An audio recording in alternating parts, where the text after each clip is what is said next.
नमस्कार,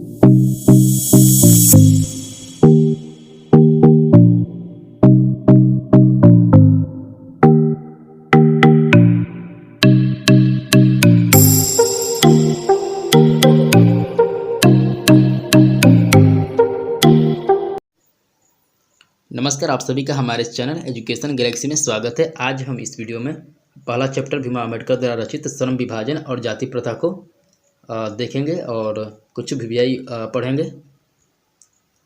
तो हम लोग वीडियो स्टार्ट करते हैं। इससे पहले कि वीडियो स्टार्ट करें, आप चैनल को सब्सक्राइब कर लें, लाइक कीजिए और शेयर कीजिए। तो हम लोग वीडियो स्टार्ट करते हैं। हमारे पास चैप्टर है भीमराव अम्बेडकर द्वारा रचित भीमराव अम्बेडकर। देख रहे हैं आप लोग भीमराव अम्बेडकर। तो भीमराव अम्बेडकर यहाँ देखिए, बाबा साहेब भीमराव अम्बेडकर का जन्म 14 अप्रैल 1891 ईस्वी में महू मध्य प्रदेश में एक दलित परिवार में हुआ था। तो यहाँ पहला क्वेश्चन आप लोग भी यहाँ हो जाएगा, बाबा साहेब भीमराव अम्बेडकर का जन्म कब हुआ था। बाबा साहेब भीमराव अम्बेडकर का जन्म कब हुआ था? 14 अप्रैल 1891 ईस्वी में महू मध्य प्रदेश में एक दलित परिवार में हुआ था। किस परिवार में हुआ था? दलित परिवार में। आगे कह रहे हैं, मानव मुक्ति के पूर्वोद्धा बाबा साहेब अपने समय के सबसे सुपठित जनों में से एक थे। आगे करें, प्राथमिक शिक्षा के बाद बड़ौदा नरेश के प्रोत्साहन पर उच्चतर शिक्षा के लिए न्यूयॉर्क यानी कि अमेरिका, फिर वहाँ से लंदन गए। उच्चतर शिक्षा पाने के लिए कहाँ गए? न्यूयॉर्क गए, अब वहाँ से लंदन चले गए। इसका कह रहा है, उन्होंने संस्कृत का धार्मिक, पौराणिक और पूरा वाङ्मय अनुवाद के जरिए पढ़ा। उन्होंने संस्कृत का धार्मिक, पौराणिक और पूरा वैदिक वाङ्मय अनुवाद के जरिए पढ़ा और ऐतिहासिक सामाजिक क्षेत्र में अनेक मौलिक स्थापनाएँ की।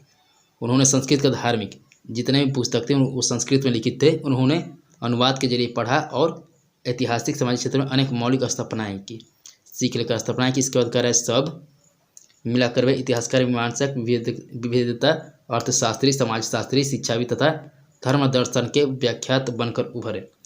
स्वदेश में कुछ समय उन्होंने वकालत भी की अपने देश में। समाज और राजनीतिक में बेहद सक्रिय भूमिका निभाते हुए उन्होंने अछूतों, स्त्रियों, मजदूरों को मानवीय अधिकार का सम्मान दिलाने के लिए अथक संघर्ष किया।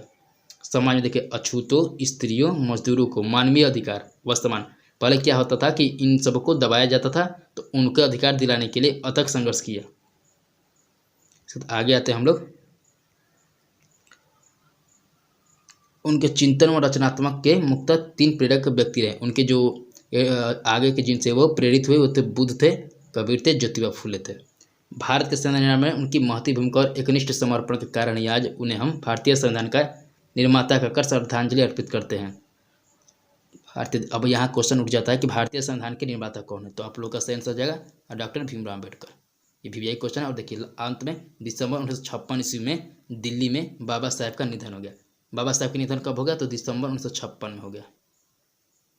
आगे आते हैं हम लोग, बाबा साहब ने अनेक पुस्तकें लिखी। उन्होंने अनेक पुस्तकें लिखी। उनके प्रमुख रचनाएं एवं भाषण हैं। The caste in India, question पूछ देता है कभी कभी, द कास्ट इन इंडिया के लेखक कौन है?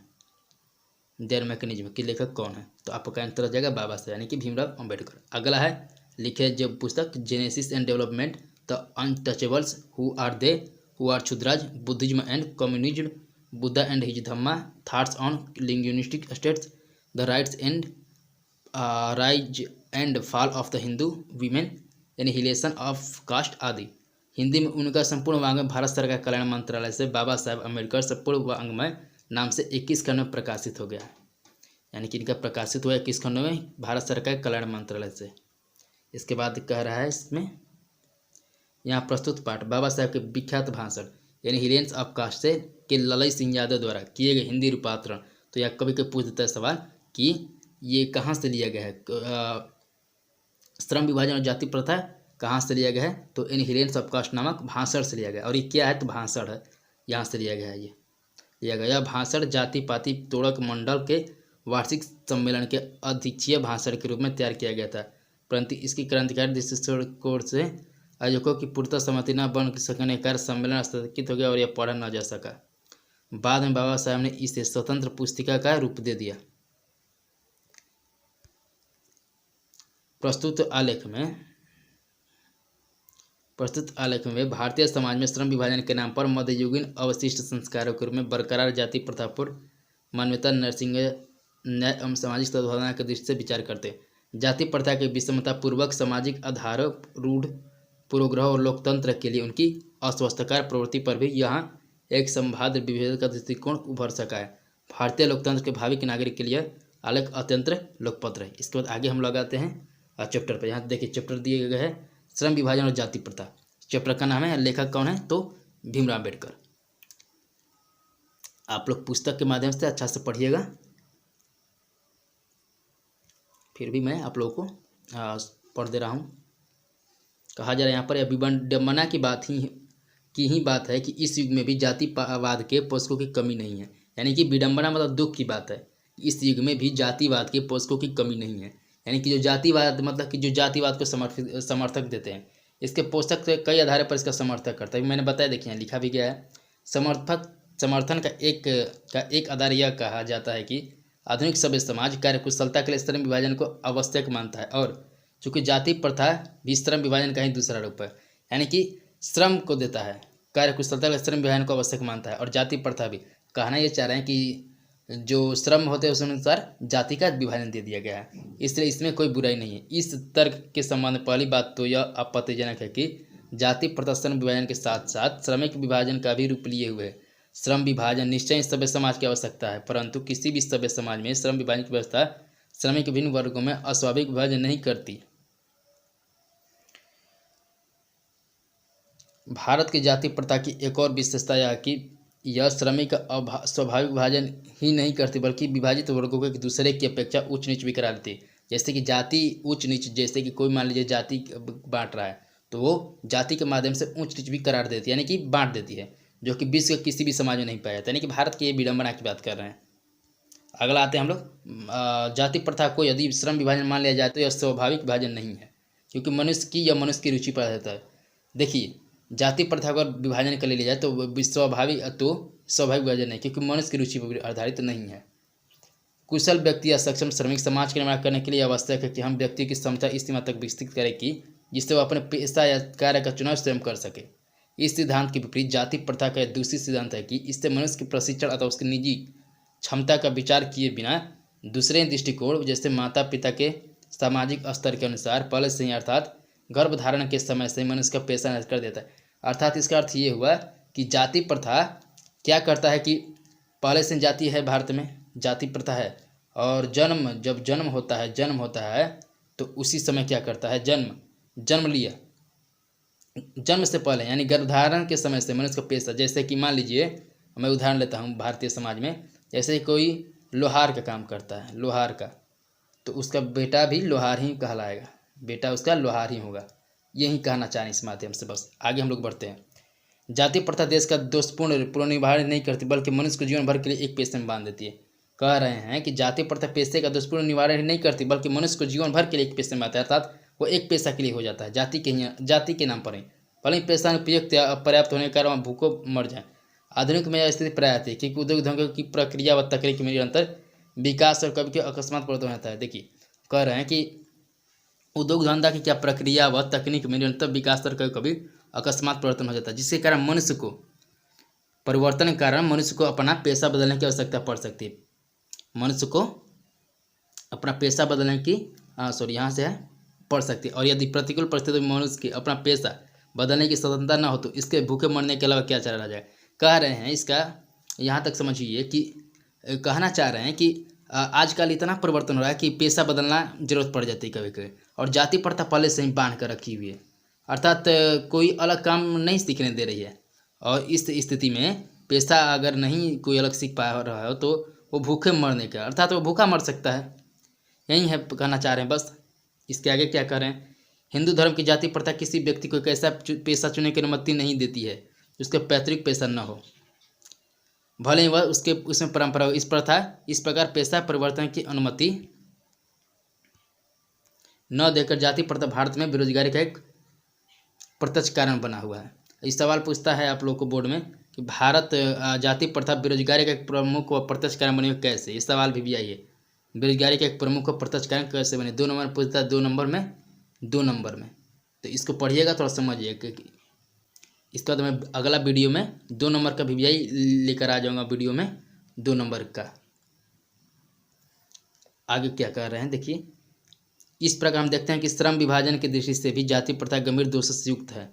जाति प्रथा का श्रम विभाजन मनुष्य की स्वेच्छा पर निर्भर नहीं करता, यानी कि जाति प्रथा मनुष्य की स्वेच्छा पर नहीं, इच्छा पर नहीं निर्भर कर रहा है। वो मनुष्य की व्यक्तिगत भावना तथा व्यक्तिगत रुचि का इसमें कोई स्थान अथवा महत्व नहीं रहता।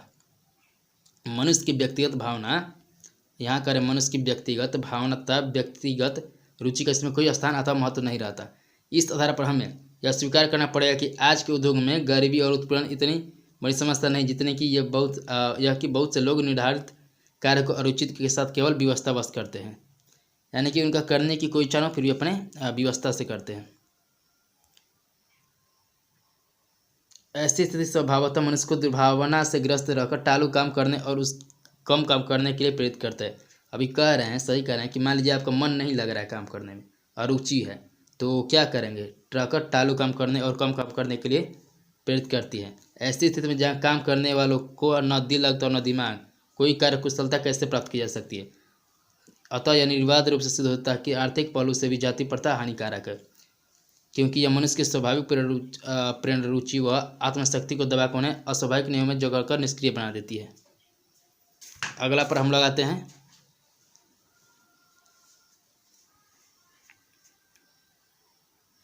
अब मैं समस्या के रचनात्मक पहलू को लेता हूँ।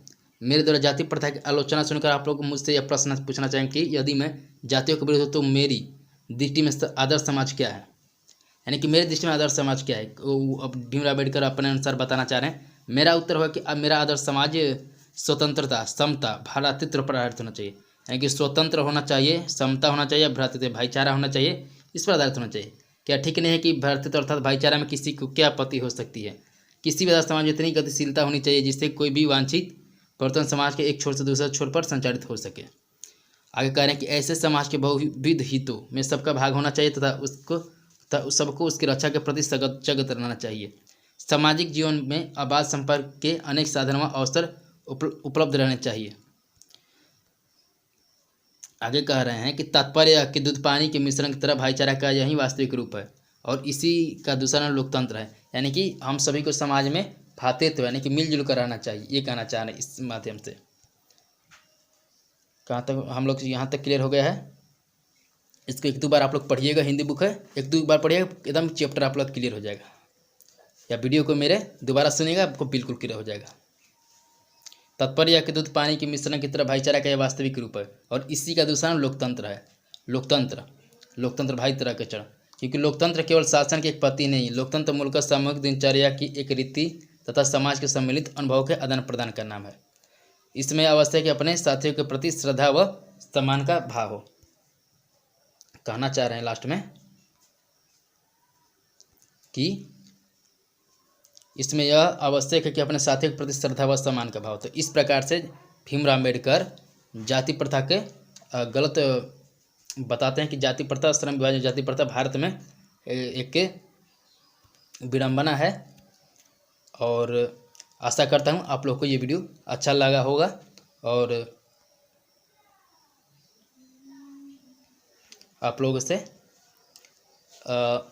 रिक्वेस्ट है कि आप लोग चैनल को सब्सक्राइब कर लीजिए, क्योंकि इस चैनल पर बहुत सारे VVI ऑब्जेक्टिव अपलोड किए जाएंगे और 2 मार्क का सब्जेक्टिव और 5 मार्क का भी VVI अपलोड किया जाएगा और साथ ही साथ सभी विषय की तैयारी करवाई जाएगी और BBD पिछले साल का क्वेश्चंस इत्यादि सॉल्व करवाई जाएगी और साथ ही साथ क्विज भी कराई जाएगी। तो आप लोग चैनल को सब्सक्राइब कर लें। तब तक के लिए जय हिंद, जय भारत।